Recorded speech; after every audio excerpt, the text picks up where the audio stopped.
Harp on Sports, the Bar Podcast, Audio, Media, Radio Network. Follow, share, like, subscribe at Harp on Sports on all the platforms, Instagram, Twitter, Facebook, Harp on Sports page. Podcast available for you at Buzzsprout, Spotify, and Apple Podcast. What do we have in store for you? A little SEC swap meet. Bobby Bowden's bump for the state of Florida. And also little futures finals forecast with the NBA season officially wrapping up. Okay, let's start off with the SEC. Conference realignment is a lot like the draft. Everybody loves to speculate on it. Everybody has their own vision. Everybody has their own idea. And when the news came out on Wednesday that Texas and Oklahoma were interested in joining the SEC, this led to a whole discussion. What would the divisions look like? Would this be good for the SEC? What would this mean for the Big 12? And the one thing about college football that is true, it is always evolving. It's always evolving. In the National Football League, we've had 32 teams, 8 divisions of 4 for 20 years. Major League Baseball, we've had some shift in the divisions, right? The Astros go over to the American League. We've had a couple of tweaks. But for the most part, baseball's pretty much been intact. We added an extra play-in game to the wild card. We've made one tweak, but pretty much everything's been intact for 25 years. It has. Correct? Yeah, roughly. At least since the Diamondbacks came into the league along with the Rays. So basketball, we've had some changes, but for the most part, College basketball has seen the biggest upheaval, right? You have entire conferences that have gone away. College football changes constantly, which is always fascinating to me because everybody is so enamored with their traditions and what makes college football so great are their traditions. But no sport changes more than this one. No sport changes more than college football, except its fans love the traditions, but it changes all the time, all the time. It's interesting because on the SEC Network the other day, I saw something with Johnny Manziel. Looking back, I don't know, it was the 10 greatest single-season SEC performances ever. There's Johnny Manziel for A&M. When Texas A&M came into the league along with Missouri, everyone said, what are these two teams doing in the league? I'd rather have Florida State. I'd rather have Clemson. And now Johnny Manziel, the history of Johnny Manziel in this conference is amazing. Texas A&M has been great for the conference. I don't know about Missouri. It does add the St. Louis market. It does increase revenue, payouts per teams, because the market size, remember, that does matter.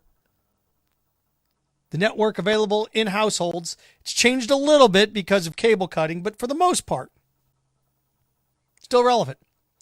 And I was sitting here thinking about Texas and Oklahoma forming this super conference with the rest of the SEC. You're going to start to see this a lot more. We had big movement 10, 12 years ago in college sports, right? Nebraska joined the Big Ten. And then what was it? Was it right after that? Was that Colorado? It was, wasn't it? Colorado and Utah to the Pac-12. Pac-10 makes it Pac-12. And then we saw the talk of Oklahoma, Oklahoma State, Texas. We had some talks of 4 teams joining the Pac-12 on top of that. It didn't happen.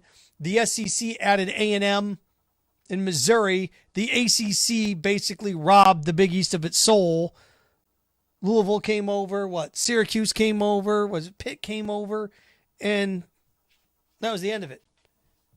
And for the most part, we basically have conferences realigning every 5 years. In the early 90s, the SWC, Southwestern Conference dissolved. And Texas joins the Big 12, right? What else happened? Well, other teams left too, didn't they? A&M into the Big 12. We had some shifts. Baylor. Then TCU joins the Big 12 a couple years later, a decade later. You actually more like 15 years later. But you had all these adjustments within the conference. So early 90s, the Southwestern Conference dissolves. The SEC adds an SEC championship game in football. What happens? Florida State joins the ACC. Quiet for a while. Then Miami, Florida State, Virginia Tech join the ACC. Every 5 years or so, we have these changes. So why can't things just stay the same? They've never stayed the same. Ever. Ever. Well, I forgot about the Big Ten too, right? The Big Ten was Big Ten plus 1, and then it became Big Ten Nebraska 12, and then it became Syracuse and Maryland. I forgot about Syracuse and Maryland. Rutgers and Maryland. I forgot about Rutgers and Maryland leaving the ACC to join the Big Ten. So this is constantly taking place. So what does Oklahoma and Texas mean? Is this going to happen? It should. Why wouldn't you? The minute the college football playoff went from 4 to 12 and conference championships, conference championships used to mean something. 10 years ago, they meant something. They don't anymore. They don't. Division championships mean things. In the NFL, you get to host a playoff game. Division championships mean things. In the NBA, you get to host a series. Baseball, you get to host a series. It's one extra game. In football, what is a conference championship game mean? You get to host a first-round playoff game. It used to mean you had to win it, but did you really have to win it? Going back the last 20 years, how many teams have competed for a national title that didn't win their conference? Bet it's been a third. If I went through and thought about it, I bet you it's been a third. Alabama's won national championship without winning their conference. Nebraska went to one without winning their conference. We go up and down the ledger and find them. Alabama's won 2 without winning a conference, right? I think they've won 2. Not to mention how many other teams have gotten there without winning it. So it's just the way it works. And now with Oklahoma and Texas, what happens? Alabama and Auburn slide over. You have 8 and 8. You have a super conference of 16 teams. What do? 7 against yours, 2 crossover? I don't know what you do with it. Schools are constantly trying to find a way to make more money. And guess what? Right now, you kind of have this thing where you look around and go, okay, well, we have 12 games, 8-team conference. All right, well, Mississippi and Mississippi State and Vanderbilt need that extra home game because they can't survive without it. Now you're looking around, these conferences are like, why are we worried about them? We got to make more money. Let's get Oklahoma in here. Let's get Texas in here. Now, the SEC needs 11 of 14 schools to say yes for this to happen. A&M's going to say no. A&M's going to be a big no-burger on that one. LSU's going to be a no. LSU and A&M are going to be no's. So, got to find 11 votes somewhere. So now you're down to 12. I don't know what Arkansas is going to do. I'd have to think both Mississippi schools will look around and go, man, we'll make a lot more money. But if you're either a Mississippi school and you're going to sacrifice Auburn and Alabama for Oklahoma and Texas, because that's what you're going to do. And that would be the caveat of teams in the West, because the West teams could sit there and say, okay, Auburn and Alabama's gone, but now we're going to get Texas and Oklahoma. Oh, okay. Oklahoma and Alabama somewhat close. What about Texas and Auburn? Yeah, the last 5 or 6 years, they've been pretty much the same. Oh, okay, we can live with that. If you're the East and you're Georgia and Florida, you look around and go, oh, boy. Oh, boy. But it sets up a domino effect, right? Is this going to happen? I think it is. What about the Big 12? Guys, individual conferences don't matter. Traditions. Obviously, we don't care about traditions. Going to deep six the bowl games. You don't care. You don't. We killed Texas and Texas A&M. We killed Pitt and West Virginia. We killed Oklahoma and Nebraska rivalries. You don't care about those. Conferences are constantly changing. We wiped out the Southwestern Conference. We wiped out the Big East Conference. So we wiped out the Southwestern Conference, wiped out the Big East Conference. Who's going to cry for Iowa State and Kansas State? Save me that pity party because you're not serious. You don't care. Say you care, but you don't. Well, what about what? What happens then? Well, then I'm sure the Big 12 is going to look around and go, oh boy, what do we do? And then the Big 12 is going to make a full-on effort to grab Cincinnati. They're going to grab UCF. They're going to grab big markets to try to grow the Big 12. That's what they're going to do. They're going to say, we lost Texas and Oklahoma. How do we get it back? Well, we can't take teams from the Big 10. That's not going to happen. What do we do? Who do we find? Well, let's look around here. Here comes Memphis. Grab Memphis. We can grab Cincinnati. We can grab UCF. What other decent-sized school? And we can always grab USF. That's the Tampa market. We can add that. The Big 12 will shift. That's what will happen. And then you got yourself the Big 10 that's sitting there at 14. The minute the SEC goes to 16, you know the Big 10's going to do it. And I'll tell you what the Big 10's going to do right now. The Big 10's going to go after Notre Dame lock, stock, and barrel. Notre Dame will say no. Notre Dame will say no. Then what? Well, then after the Big Ten doesn't get Notre Dame, they'll go after Clemson. And you know what? They'll probably get them. They'll probably get them. The Big Ten, go after Clemson, then what? Miami? Clemson and Miami?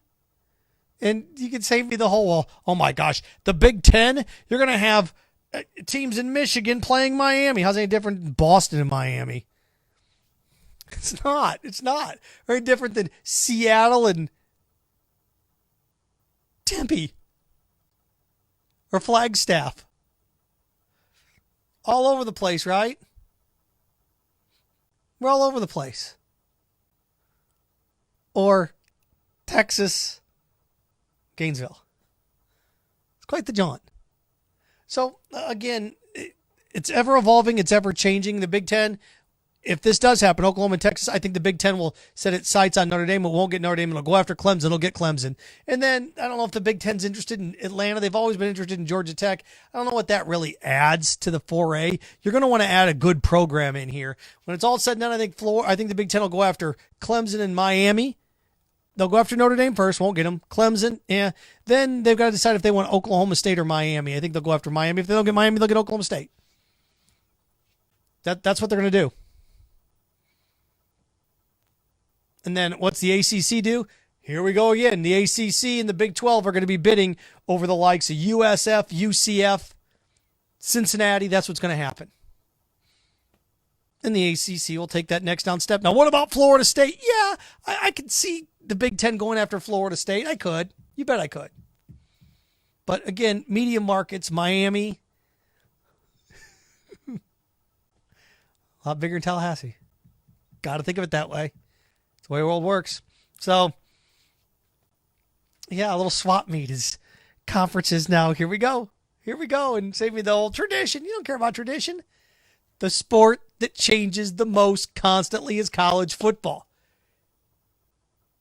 Conferences don't stay the same. Divisions don't stay the same. Alignments don't stay the same. Teams don't stay the same. Conferences don't stay the same. Playoff doesn't stay the same. Constantly changing. Constantly. College football is going to go through what? Its fourth different playoff in 23 years, 24 years? Or at least version of it? Come on. Nothing changes more.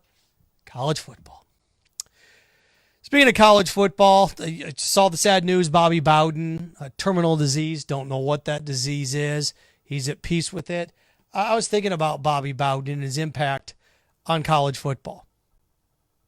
Look, I grew up in Indiana, grew up a Notre Dame fan, wasn't a big fan of Florida State. Wasn't a big fan of Florida State or Miami.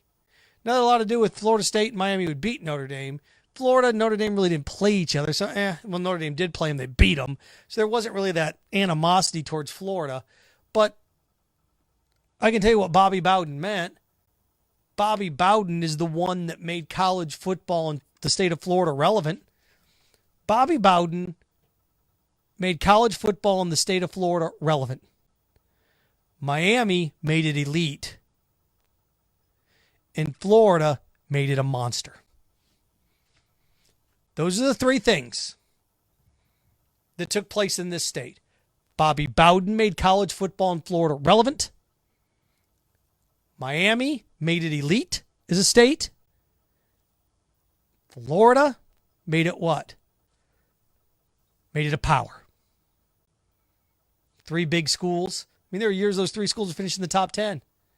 Florida State still has a record that I don't see ever being broken. Florida State had, 13, 14 years where they finished in the top 5 in a row? Florida State had 14 years where they finished in the top 5 in a row. Alabama, Nick Saban haven't done that. All that domination. 14 years in a row. Florida State finished in the top 5. That's the dominance that he had. So, Bobby Bowden puts the state of Florida on the map, at least with college football. Howard Schnellenberger takes over Miami, puts a fence around Miami, makes it elite. And then Steve Spurrier came in. Florida was moving and shaking as a state, and he's able to recruit, bring some guys in, take some guys from Miami, take some guys from Florida State, and made it a three-headed beast. Is it Ghidorah, the three-headed monster? That's what each of those coaches did. But Bobby's the one that opened the door for everybody. He is. Now you can have your debate, it's Bobby or Spurrier. You can go. That's fine. You can make it either way. Bobby won 2 championships. Steve won 1. Correct? Facts. You know, Steve won a Heisman, coached 1. Bobby coached 2, right? Winky and Charlie Ward. So, elite, great, it's fascinating. But Bobby Bowden, that's what he meant. And, you know, you start to look around and what he meant and how he meant it. I guess I'd look at him this way. Bobby Bowden to college football in the state of Florida is what Dean Smith is to college basketball in North Carolina in the state. That's how I'd look at it. Bobby Bowden to college football in the state of Florida is what Dean Smith is to basketball in North Carolina. So, sad. 92 years old. We all could be so lucky to live 9+ decades. So, I don't know what his prognosis is. I know it's terminal. You know, he's part of that era, that 80s era. And you have these guys that were in their 50s and 60s coaching, you know, when I was growing up that are now in their 80s and 90s. You know, Lou Holtz is in his 80s. These guys are getting up there. So I always say enjoy, and you got somebody that's elite and good at what they do, enjoy them while you got them. Think about it. Not around very long when you're young. You think you're gonna last forever, but you know you're like, well, we're not really around very long, are we? No, but that's what his legacy is. Wrapping up with the NBA Finals, I thought it was a good postseason. Seems like the NBA Finals have been going on forever. It does, because it was a month ago. Hard to believe that it's been that long. It's been a month since we had the Eastern and Western Conference Finals. The NBA Finals took almost 2.5 weeks. That's too long. They got to figure out what to do. That it just spaced out too much. But I'm not going to complain too much because I thought it was a good postseason. I thought it was an enjoyable postseason. I said on my last podcast that I hope that the NBA realizes what they have here, and the NBA doesn't start their regular season at the end of October, instead starts at the end of November. That way they can build and have the postseason into July, into mid to late July, where nothing else is going on. And I noticed something about the NBA. The last 4 finals, we've had 7 different teams, right? 4 years ago, we had Golden State and Cleveland. 3 years ago, we had Golden State, Toronto. Last year, we had the Heat and the Lakers. And this year, we have the Suns, right? And the Bucks. Last 4 years, it's 8 different teams. Can't be said for the NFL. Everybody talks about the NBA. It's rigged. It's rigged. It's rigged to get as many different teams in there as possible. Is that what it is? Now, the NBA Finals had higher ratings than any golf tournament this year.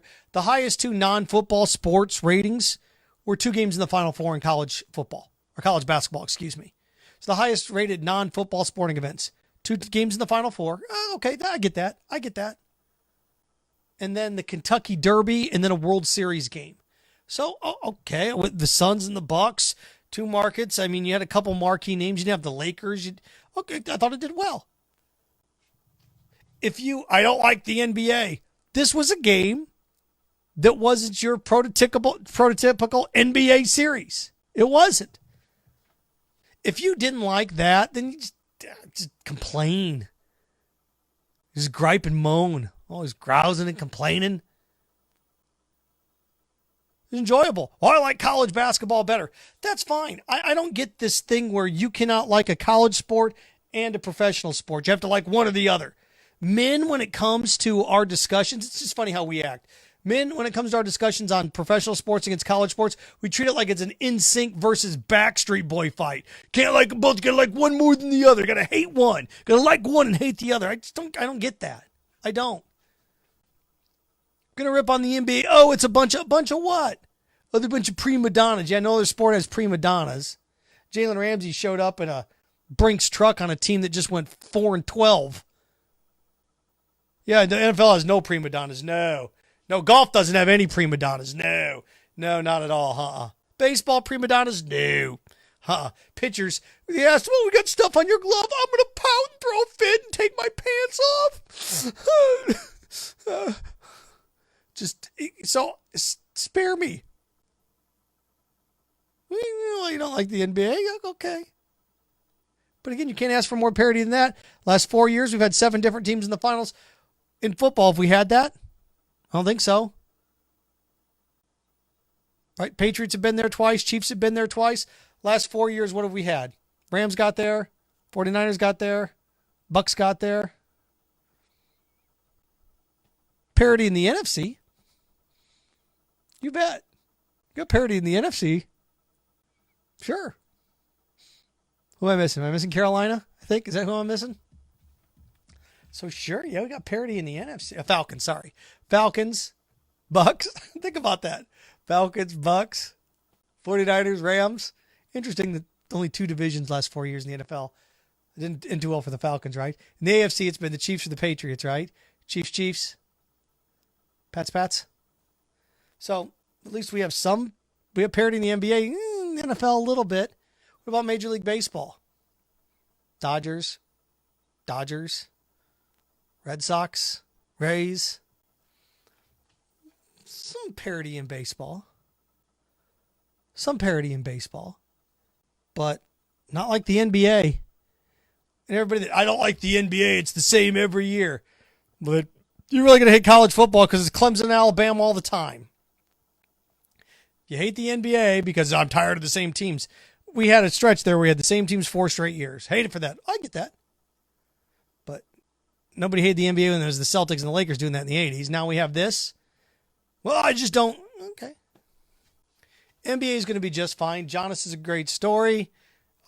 We'll see what happens next year as this evolves and fluctuates. But I wouldn't be surprised next year if the NBA Finals is Brooklyn I wouldn't be surprised at all next year if it's Brooklyn and the Clippers. I wouldn't be surprised at all. Wouldn't be surprised at all if it were these 2 teams again. Yeah, a little bit. Lakers get healthy. Yeah. NBA's in strong hands going forward. It is. So there we go. Harp on Sports, the Bar Podcast, Audio Media, Radio Network, at Harp on Sports, Twitter, Instagram, Facebook, Harp on Sports, the Facebook page, of course, harponsports.com.